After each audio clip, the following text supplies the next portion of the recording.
아멘. 방금 읽은 에스겔서 39장의 말씀을 가지고 회복이라는 제목으로 함께 말씀을 살펴보고자 합니다.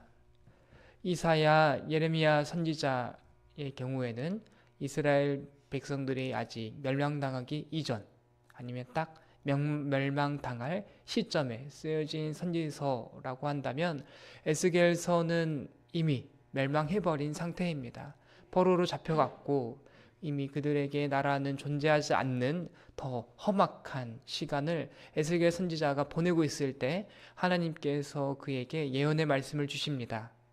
그렇기 때문에 에스겔서에는 묵시가 많아요. 이사야보다, 예레미야보다 하나님께서 환상을, 그리고 그에게 놀라운 이미지들, 인상을 보여주시면서 회복의 소망을 보여주시는데, 오늘의 말씀도 그와 일맥상통합니다. 모든 것이 끝나버린 것 같은 그런 지점에서 에스겔 선지자를 통해서 하나님께서는 이스라엘 백성의 회복을 이야기하고 계십니다. 이 부분을 함께 살펴보고자 합니다. 오늘의 본문은 크게 세 부분으로 나눌 수 있겠습니다. 21절부터 23절의 앞부분에 해당하는 것이 한 단락을 이루는데, 하나님께서 이스라엘 백성을 회복할 때 어떠한 일이 일어나느냐, 온 민족이 하나님의 왕되심을 발견하게 될 것이다 라고 오늘 에스겔서의 말씀이 보여주고 있습니다. 하나님이 베푸신 회복, 구원의 정말 중요한 이미지 중에 하나는 자기 백성을 살리시는 하나님, 그 모습이 드러나는 것이 성경에서 반복되는 아주 중요한 주제입니다. 21절의 말씀을 보면 이렇습니다. 내가 내 영광을 여러 민족 가운데에서 나타내겠다.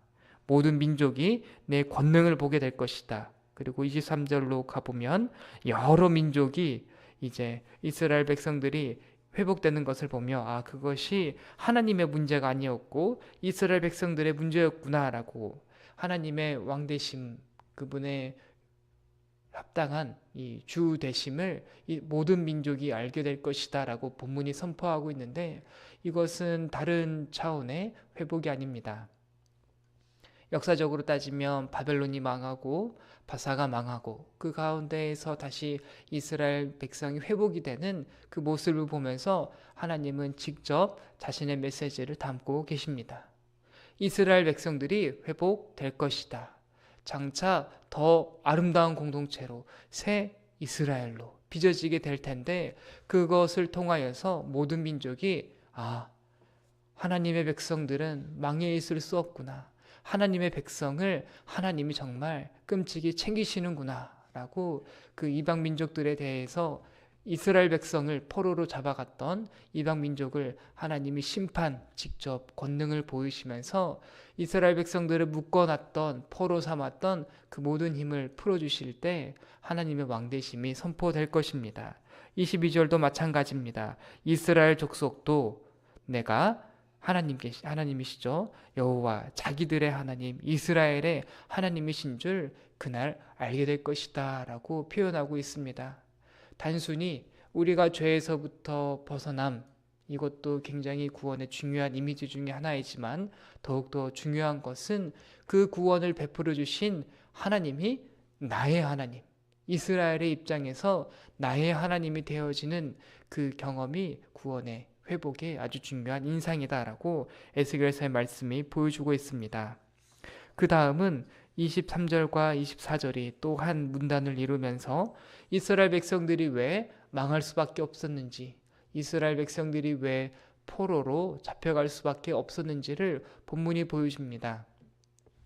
1차적인 이유는 그들의 죄악 때문입니다. 23절과 24절의 말씀이 그렇습니다. 그들이 내게 범죄하였다.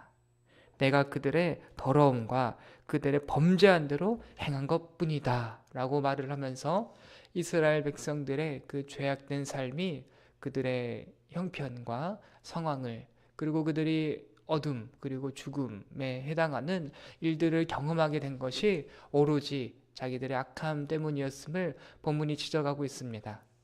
이것이 1차적인 이유라면 2차적인 이유가 있다면 하나님께서 그의 얼굴을 이스라엘 백성에게서 가리우셨다라고 표현하고 있습니다. 23절과 24절이 두 번이나 반복하고 있습니다. 내 얼굴을 그들에게 가리웠다. 23절이고 24절에서도 그들에게 내 얼굴을 가리웠느니라. 보호받아야 될 아이에게 부모가 관심을 끄게 되면 집안은 난장판이 될 것입니다. 여기 찌이고 저기 찌이는 일이 일상적일 것입니다. 마치 그러했던 것이죠. 하나님의 얼굴, 하나님의 관심, 하나님의 마음이 거두어져 버린 이스라엘이 온전해질 수 없었다. 그렇기 때문에 다시 한번 하나님의 회복이 필요했다라는 게 에스겔서 39장의 메시지입니다. 마지막 세 번째 문단은 25절부터 그 이하입니다. 그러므로 라는 전환의 표현과 함께 내가 이제 내 거룩한 이름을 위하여 열심을 내겠다. 야곱의 사로잡힌 자들을 돌아오게 하겠다라는 구원, 회복의 메시지가 선포가 됩니다.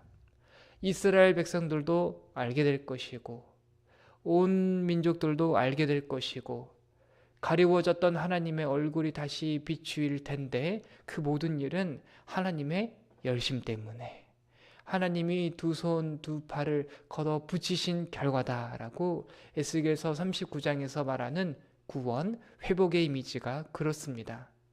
어떠한 이들은 구원을 위하여 준비해야 된다라고 표현을 하기도 하고 또 어떠한 이들은 기여를 해야 된다, 공로를 해야 된다. 우리 쪽에서 어떠한 열심을 만들어내야 하나님이 그것에 반응하여 구원하시지 않겠느냐라는 말들이 있지만 성경은 그러한 생각에 동의하지 않습니다. 반복해서 에스겔서를 떠나서 성경 전체에서 반복이 되는 메시지, 하나님의 열심이 우리를 구원할 것이다 라고 에스겔서 39장 25절 그 이하의 말씀이 그러한 부분을 강조하고 있습니다. 그리고 나서 29절의 말씀에서는 하나님의 열심이 우리에게 이제 드러난 아니면 가장 중요하게 영향을 끼친 부분 중에 하나는 내가 다시는 내 얼굴을 그들에게 가리지 아니하리니 이는 내가 내 영을 이스라엘 족속에게 쏟았음이라 주 여호와의 말씀이니라 라는 구절입니다. 우리의 죄악 때문에 다시는 하나님의 얼굴이 가리워지는 일이 없다. 하나님의 등지는 일이 다시는 없을 것이라고 표현하고 있습니다. 그것이 가능한 이유는 내 영이라고 말하는 성령의 임재를 이제 새 이스라엘 백성들에게 약속하셨기 때문입니다.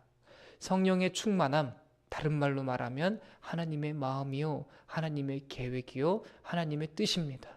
성령의 충만함을 통하여 성령의 임재를 경험한 우리들이라면 다시는 하나님과의 그 관계의 단절, 하나님으로부터의 외면을 걱정하지 않아도 될 것이라는 것이 하나님이 열심을 내신 회복의 구원의 궁극적인 모습이다라고 본문이 우리에게 보여주고 있습니다. 오늘의 말씀을 통하여서 이제 예수 그리스도께서 십자가를 지셨던 그 모습으로도 연결을 지을 수가 있겠습니다. 도람제일교회 성도 여러분, 예수 그리스도께서는 구원에서 예언하시고 약속하셨던 것을 온전히 성취하신 분이심을 우리는 구약의 모든 말씀에서 가급적 발견할 수 있는 것이 우리의 신앙의 덕이 됩니다. 예수님께서 이렇게 말씀을 하십니다. 십자가에 달려 돌아가실 때 엘리 엘리 라마 사박다니라고 하셨죠. 나의 하나님, 나의 하나님이여 어찌하여 나를 버리셨나이까, 나를 외면하시나이까 라고 말씀을 하시는데 오늘의 말씀과 너무나도 긴밀히 연결됩니다. 죄라는 것은 하나님의 외면, 하나님과의 단절을 만들어내는 것이라고 에스겔서의 39장 앞부분이 말을 했고 또 에스겔서의 39장 마지막 부분은 다시는 외면당하지 않겠다라고 하나님이 약속하셨는데 예수님께서 지금 십자가에서 그 일을 이루고 계십니다. 그분이 당하신 외면, 그분이 당하신 고난, 그분이 당하신 하나님과의 단절은 우리가 당해야 됐던 단절이요, 우리가 당해야 됐던 외면인데 우리를 대신하여 지금 십자가에 달려 죽으신 그 모습을 성경이 우리에게 보여줍니다. 에스겔서 39장은 아주 간단하게만 말했어요. 죄를 지으면 외면당한다. 그런데 너희는 앞으로 외면당하지 않을 것이야 라고만 말을 했는데 예수님의 생애는 십자가 사건은 그것을 더 입체적으로 보여준 것이지요. 어떻게 단절이 일어나는지, 우리가 어떻게 죄인이면서도 아직 온전히 하나님 앞에 나아갈 수 없는 연약한 존재임에도 불구하고 하나님과의 단절은 경험하지 않을 수 있는 그 길이 무엇인가라고 볼 때 예수 그리스도의 십자가가 답이다라고 말씀드릴 수가 있겠습니다. 그리고 역사적으로 볼 때 이스라엘 백성들의 회복은 바벨론으로부터 돌아오고 페르시아로부터 포로를 귀환하고 이러한 상황을 상정할 수 있겠지만 이스라엘 백성들의 회복은 나라적인 가시적인 것이 될 수 있겠지만 예수 그리스도의 십자가에서 이루어진 회복은 다릅니다. 영적이고 우리의 영혼에 대한 회복을 말하고 있습니다. 예수님께서 다 이루었다 라고 십자가에서 선포하십니다. 우리의 구원, 회복에 대한 온전한 그 공로와 기여가 예수 그리스도의 십자가에서 다 이루어진 것이지요. 우리가 신앙생활을 할 때 그렇지 않으면서도 우리가 꼭 흔들리고 시험되는 부분이 바로 여기 있는 것 같습니다. 마치 나의 공로, 나의 기여가 나의 어떠한 구원과 회복, 삶의 자리, 신앙의 자리를 회복시킬 수 있는 것처럼 우리가 착각하고 다시 한번 우리가 우리 쪽에서의 점검을 해나간다면 번지수를 잘못 찾은 것이지요. 다 이루어 주신 그리스도의 회복을 위하여 구원을 위하여 다 이루어 주신 그리스도께로 우리의 시선이 회복되어야 됩니다. 삶의 자리, 구원의 자리, 신앙의 자리는 나를 점검하는 차원도 중요하지만 그리스도를 묵상함으로 은혜의 자리가 충만함으로 우리의 회복, 구원이 이루어질 수 있겠다라고 오늘의 말씀과 예수 그리스도의 십자가에서의 죽으심을 연결지을 수 있겠습니다. 그리고 예수 그리스도께서는 십자가에 달려 죽으신 이후에 부활하셔서 성령을 우리에게 보내주셨습니다. 보혜사 성령이 앞으로 내가 떠나가면 너희와 함께 임할 것인데 그가 나의 뜻, 내가 가르쳤던 것들, 아버지의 뜻을 너희에게 일러주어 너희가 거룩한 길로 나아갈 수 있게 하겠다라고 성령의 임재를 우리에게 약속하셨습니다. 그것이 오늘의 말씀과도 잘 연결되는 것이지요. 우리가 하나님의 마음을 품게 된다는 것은 다른 차원이 아닙니다. 하나님의 마음이 있기 때문에 우리의 삶의 자리가 회복될 수 있습니다. 여전히 죄악에 물들어 있고 세상과 가까이 지내는 나의 생각, 나의 뜻, 나의 익숙한 삶의 모습들은 여전히 죄를 양산하고 자의로든 타의로든 부지적이든 의지적이든 우리가 죄를 만들어내는 자리를 이어나가지만 하나님의 마음으로 주님이 우리에게 약속해 주신 성령의 충만함으로 하나님의 마음, 하나님의 계획, 하나님의 뜻이 우리의 삶을 이끌어 나가는 그러한 삶의 자리가 오늘의 말씀을 통해 약속되고 있습니다. 도남제일교회 성도 여러분, 하나님이 우리를 왜 구원하셨을까요? 하나님의 뜻대로 살라고 구원해 주신 건 아니겠습니까? 구원받았다라는 한순간의 시점의 구원을 생각할 것이 아니라 구원받았음으로 인하여 에스겔서의 말씀이 보여주고 예수님께서 우리에게 약속하셨던 성령의 충만함을 따라 구원받았다는 순간이 아니라 구원받은 성도답게 하나님의 뜻을 위하여 하나님의 마음을 위하여 회복된 오늘 하루가 되기를 주님의 이름으로 축복합니다. 오늘 이 시간